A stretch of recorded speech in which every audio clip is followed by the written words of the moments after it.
Side, you see the yellow jersey, Stefan Schumacher. He's riding at the front because he wants to keep himself out of danger. Thor Hushovd will be in there somewhere as well. But look at the movement. Everybody's very nervous this afternoon.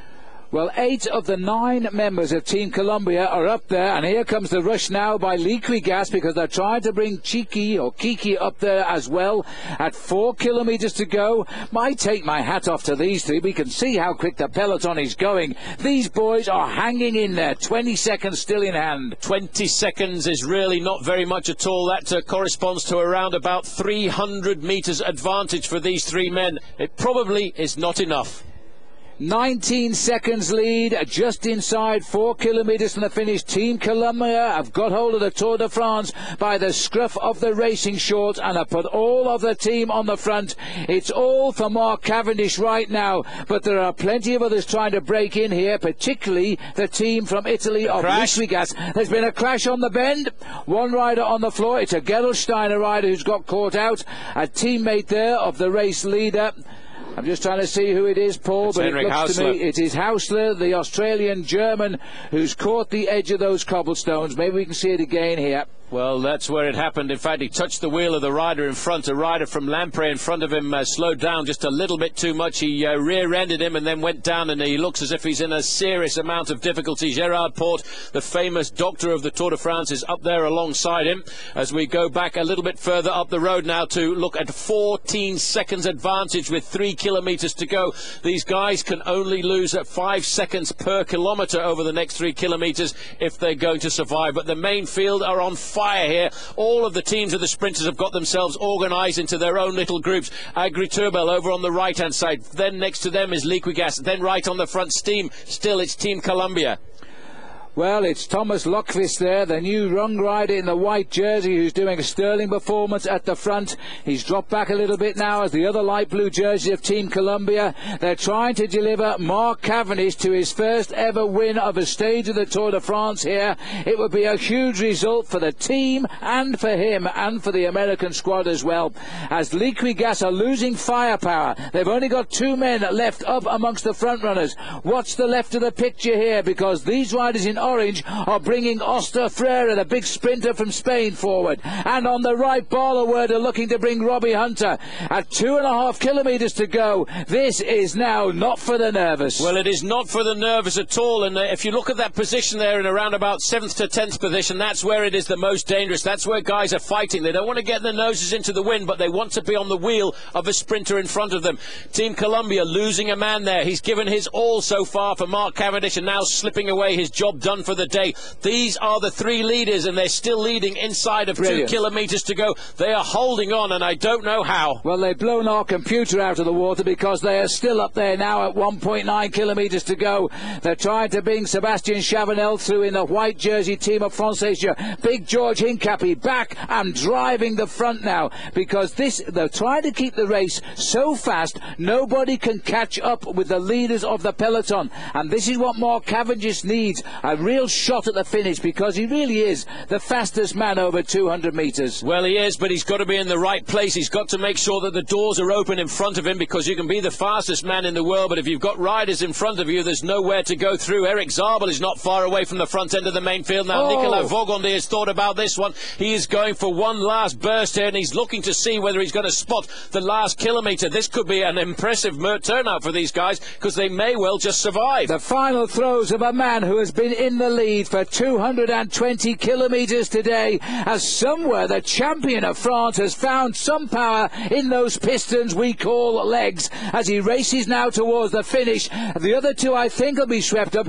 They have really diced with it this time. 1 kilometre to go, and one man, the champion of France, is still away. He's still away on the front of the main field. It was the man who wears the green jersey leading them out, and that is Kim Kirk, and the riders from the breakaway have swung over now. They don't want to create any accidents, as you can almost see and feel the pressure in the main field. They feel that they may well have lost this one as they're looking to pull back 250 metres inside of the last kilometre. It's Quick-Step on the front end of the main field, but Vogondy here could very well have created a massive surprise. It is a long straight sprint here, but for Vogondy it is a greyhound rush for the line. Don't look over your shoulder, you are the race today. He's about 300 metres from the finish, but here comes the rush now. The final efforts here by Cholik Cholik as they try to wipe it out. These are desperate moments by the sprinters, and they've all just got to go for it now, as it looks like Frere's trying to get through the middle. Cavendish is there, and he's done it. It's Cholik on the line. It wasn't Cavendish. Gerard Cholik has taken it. Team Columbia gets the stage win. Frere was right up alongside him, but you've got to feel sorry today for Nicolas Vogandy. Well, that was an unbelievable move. Look at this. This is Team Hyro. The man who actually led out the sprint there for a long way was Mark Cavendish himself, and that was what we said was the strong point about Team Columbia. They've got 2 or 3 different sprinters there. Over on the right-hand side, you can see Big Tor Hushovd, but he has nothing in his legs to try and challenge the man in the front there in the pale blue jersey. Oscar Freire also fading away towards the end, and I wouldn't be surprised to see that man on the left-hand side there, of course, being Eric Zabel, ever present, ever always up there at the front in the sprints.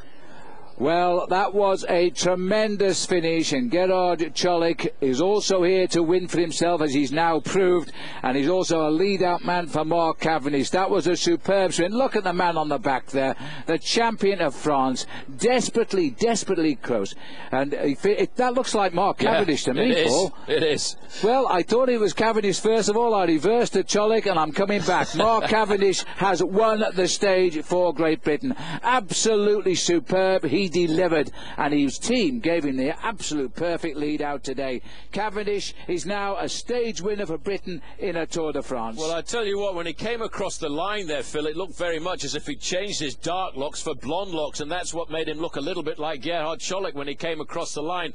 Great ride by Team Columbia here this afternoon. There's confirmation. I think it was Eric Zabel in second position myself, and Oscar Freire crossing the line in third place. But what an amazing finish. Absolutely superb. We would have expected no less today. Well, there you go. There is the man who's got himself his first victory in the Tour de France. Everyone was expecting Mark Cavendish to come up with the goods here this afternoon. Let's have a look at this one more time. He led out for an awful long time, but he really wanted this one. Zabel challenging over on the right-hand side, and the lunge for the line. I'm pretty sure Zabel got second ahead of Freire, but Mark Cavendish proving that he's going to be the new big sprinter in the world of professional cycling. Let's have a look at this one more time.